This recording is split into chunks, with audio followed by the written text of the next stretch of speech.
খাদিজাতুল কুবরা রাদিয়াল্লাহু তাআলা আনহা বলেন, ইয়া রাসূলুল্লাহ, ইয়া হাবিবাল্লাহ, আপনি কোনো চিন্তা করবেন না, আমি এমন একটা ধর্ম গ্রহণ করেছি, বুঝে শুনে করেছি, কারণ আপনার ভিতরে যে আমি প্রতিভা দেখেছি, আপনার যে স্বভাব চরিত্র দেখেছি, আপনার সাথে যে লেনদেন করেছি, আপনার লেনদেনটা বর্তমান সমাজের লেনদেনের মতো না, কথা কোন ঠিক কিনা? আপনি তো এমন একজন নবী যে আল্লাহ তাআলা আপনাকে উত্তম চরিত্রের অধিকারী হিসাবে পাঠাইছেন, এমন একজন আমাদের জন্য ট্রাফিক বানায় দিয়েছেন যে আল্লাহ তাআলা কুরআন শরীফে স্পষ্ট কয়, ওয়াহাদাইনাহুন নাজদাইন,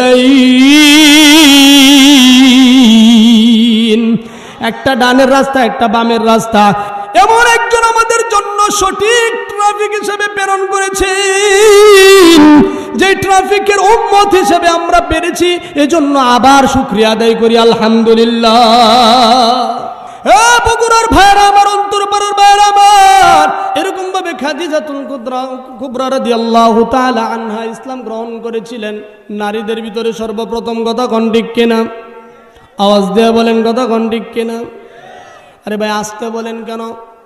ইসলামের শুরু লগ্নেতে হযরত পুরুষের ভিতরে আবু বকর সিদ্দিক রাদিয়াল্লাহু তাআলা আনহু ইসলাম গ্রহণ করেছেন, কথা কোন ঠিক কিনা? আবু বকর সিদ্দিক রাদিয়াল্লাহু তাআলা আনহু ইসলাম গ্রহণ করেছিলেন। আর নারীদের ভিতরে আম্মা জান খাদিজা রাদিয়াল্লাহু তাআলা আনহা ইসলাম গ্রহণ করেছেন। কিন্তু আবু বকর সিদ্দিক রাদিয়াল্লাহু তাআলা আনহু যখন ইসলাম গ্রহণ করলেন, মক্কার ভিতরে একটা বিরাট ধরনের সমস্যা দেখা দিয়েছে। কি সমস্যা বলবো নি? নামাজি খালি দিন দিন বাড়তেছে, কোরআন তেলাওয়াত বাড়তেছে, জিকির আজকার বাড়তেছে।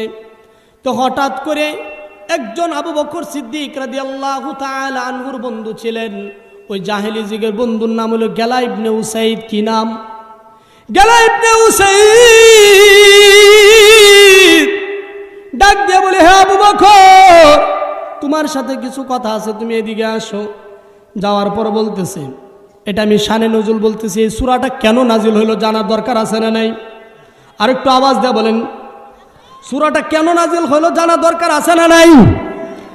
এবার বলতেছে গেলা ইবনে উসাইদ বলি, আবু বকর তুমি একটু এদিকে আসো। গেল যে বলল, বন্ধু কি হয়েছে বল। দোস্ত, তুমি কেমন ধর্ম গ্রহণ করেছো? এই ধর্ম গ্রহণ করার পর তো তোমার ব্যবসা লাড়ে উঠে যাইতেছে। সত্য কথা বলেন, যারা প্রিয় বন্ধু, কোনো বন্ধু কি চাইবো তোমার ব্যবসাটা ডাউনলোড হয়ে যাক? হযরত চাইবো ডাউনলোড হোক, ডাউনলোড না ডাউন হয়ে যাক। লুড হইলে তো বিপরীত, ডাউন হয়ে যাক। কোনো বন্ধু চায় নাই। উসাইদ বলতেছে, আবু বকর তুমি কেমন ধর্ম গ্রহণ করেছো? এই ধর্ম গ্রহণ করার পর আমার দোকান তোমার দোকান কাছাকাছি, কিন্তু আমাদের সাথে ক্রেতা আসে, বিক্রেতা আসে, খরিদ্দাররা আসে, আয়সা বাজার করে। বাজার করার পর আমার দোকান সামনে দিয়ে আরেক দোকানতে লয়ে যায়, কিন্তু তোমার দোকানটা কেন শাটার ফাড়া বন্ধ থাকে? কারণ তোমাকে যতবারই দেখি আজান দেয়, আল্লাহু আকবার, আল্লাহু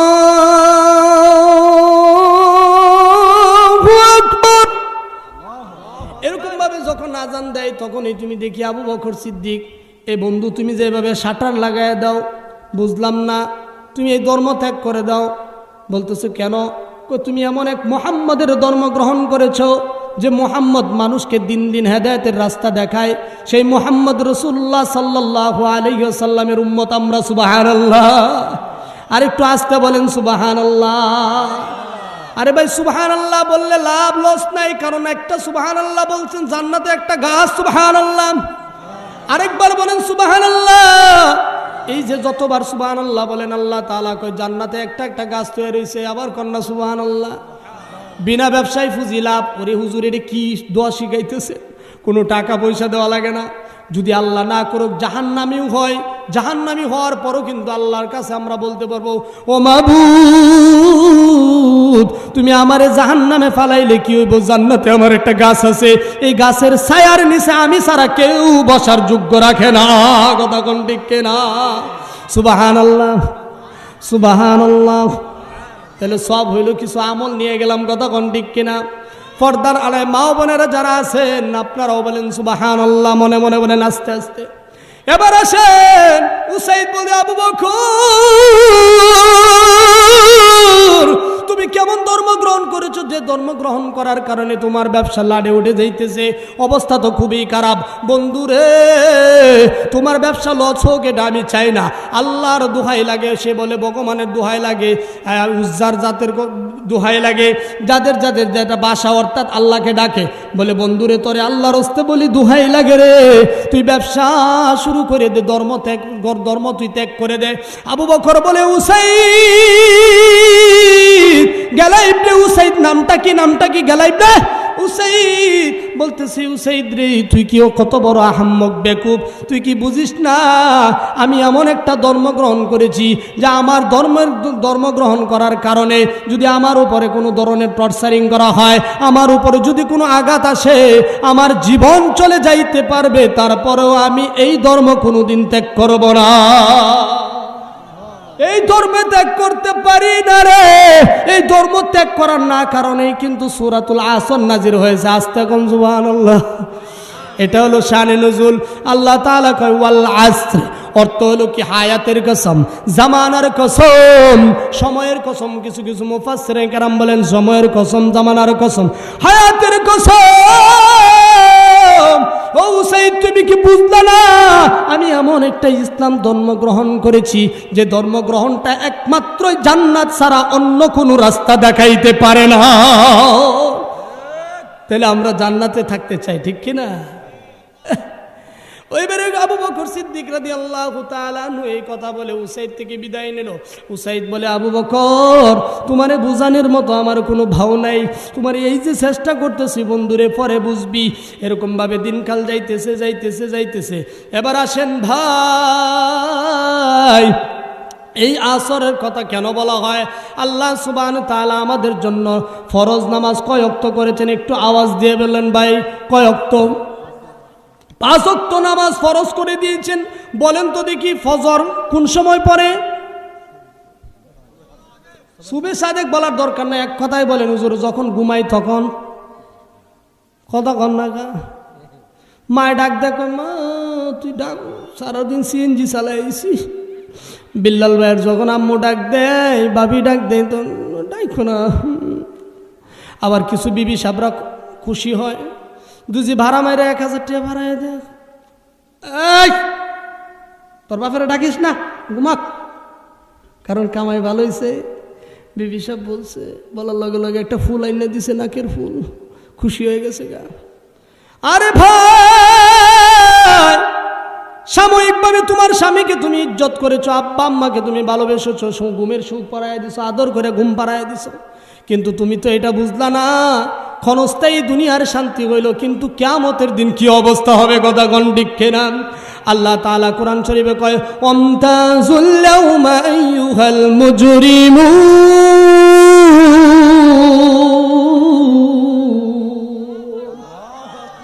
মানুষকে পৃথক পৃথকভাবে ডাক দিবে, একজন আলেম এই দিক দিয়ে থাকবে, একজন আলেম এই দিক দিয়ে থাকবে, একজন হানাফি এই দিক দিয়ে থাকবে, ইমাম শাফি এই দিকে থাকবে, আহলে হাদিস ভাই এদিকে থাকবে, আমি এই দিকে থাকবো, নেতা এই দিকে থাকবে, কোনো অসুবিধা নেই। আল্লাহ তাআলা কয় আমি পৃথক পৃথক দাঁড়াইব। আমরা বলি আল্লাহ পৃথক পৃথক হয়ে অসুবিধা নাই, তোমার কাছে একটা জিনিসই চাই। ও বগুড়া ভাইরা, আমরা তো একটা জিনিস চাই যে আল্লাহ আমরা যারা মুমিন আছি আমাদেরকে সকলকে এক ছায়ার নিচেই থাকতে চাই, কথা কোন ঠিক কিনা? তাহলে নামাজ কয় ওয়াক্ত? আওয়াজ দেয়া বলেন। 5 ওয়াক্ত নামাজের সকালের নামাজ হইল ফজর। কি নামাজ? এরপরে কি নামাজ? এরপর কি নামাজ? এই বুঝে শুনে বলেন না বাবারা। আসর?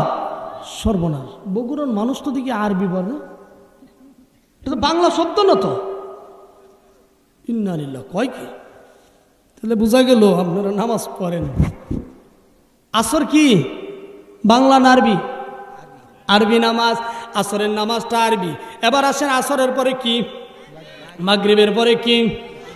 কিন্তু আসর নিয়ে কেন এত গুরুত্বপূর্ণ? আল্লাহ তাআলা মাগরিবের কসম খায় নাই, ফজরের কসম খায় নাই, জোহরের কসম খায় নাই, মাগরিবের কসম খায় নাই, এশার কসম খায় নাই, কিন্তু আসরের নামাজ নিয়ে কেন কসম খাইলেন? তার মানে বোঝা গেল খুবই গুরুত্বপূর্ণ বিষয়, কথা কোন ঠিক কিনা? কুরআন শরীফের 114টি সূরার ভিতরে 103 নম্বর সূরা আপনাদের মাঝে তেলাওয়াত করেছি। শুধু তাই নয়, এটার ভিতরে 3টা আয়াত রয়েছে, 14টি শব্দ রয়েছে, 68টি অক্ষর রয়েছে, কিন্তু আল্লাহ তাআলা 5 ওয়াক্ত নামাজের ভিতরে কোনো নামাজে তো কসম খায় নাই, কথা কোন ঠিক কিনা? কেন আসরের নামাজে কসম খাইলেন? একটা বুঝার বিষয় আছে না নাই? আওয়াজ দেন না কেন? আরেকবার দেন না? তাহলে বুঝার আছে। আবার বগুড়ার ভাষী কত সুন্দর, সবাই আরবিতে কথা বলে। সবাই কি বলে? আসরের নামাজ। পর্দার আড়ায় মা বোনরা যারা আছে, হুজুর আমরা তো শব্দটা আপনার এনে পৌঁছাইতে পারতেছি না, আমরাও আরবিতে বলি আসরের নামাজ। আল্লাহ কবুল করেন, বলে আমিন। আসরের নামাজ এরকম ভাবে কিছু মজমার ভিতরে লোক নিয়ে বৈশা রয়েছে। একজন ইমামের নাম বলবো, যুগ শ্রেষ্ঠ শ্রেষ্ঠ ইমাম ছিলেন। ইমামের নাম সবাই শুনেন, ইমাম শাফি রহমাতুল্লাহ আলাই। কোন ইমাম? আওয়াজ দেওয়া বলেন। ইমাম শাফি রহমাতুল্লাহ আলাই নামাজ পড়ে এরকম ভাবে মজলিসে বসে আছেন। আপনি আমি নামাজ পড়ে তো খালি দৌড় দেই, সুবহানাল্লাহ দৌড় আসলে নাই, কিন্তু কিছু আমল আছে না। দুইটা বৈঠকের ভিতরে একটা সেজদার মাঝখানে, দুই সেজদার মাঝখানে একটা দোয়া আছে। এই দোয়াটা হলো আল্লাহুম্মা গফিরলি ওয়ারহামনি ওয়াহদিনি ওয়ারজুকনি ওয়াআফানি। কোন কোন রিওয়ায়াতে পাওয়া যায় ওয়াআফানির পরে ওয়ারজুকনি, কথা কোন ঠিক কিনা? কিন্তু এই দোয়াটা পড়তে সুযোগ দেয় না অনেকেই। দলিল দাও যে 3 তাসবিহ পরিমাণ বসে থাকলে চলবে, মানলাম 3 তাসবিহ পরিমাণ। কিন্তু এখানে দোয়াটা পড়লে এই দোয়ার অর্থ কি জানেননি?